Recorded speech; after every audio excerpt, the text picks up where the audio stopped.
ఇది SRMT shopping mall Kakinada. చాలా shops ఉన్నాయి. సో ఇది ఒక 5 years బ్యాక్ పెట్టారు, అప్పుడు ఇన్ని షాప్స్ లేవు. సో ఇప్పుడు ఓకే, కానీ ఇక్కడ క్రౌడ్ ఒకటి రావాలి. చాలా షాప్స్ వాళ్ళని కూడా కలిసి మాట్లాడాము. టైమ్స్ వాయిస్ చాలా షాప్ వాళ్ళతో మాట్లాడింది.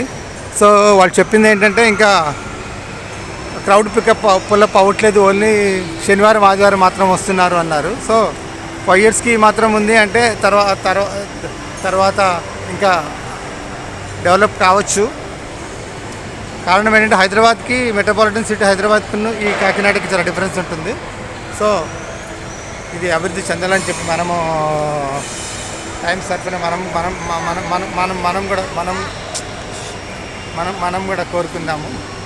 So SRMT shopping mall Kakinada నుండి టైమ్స్ వాయిస్.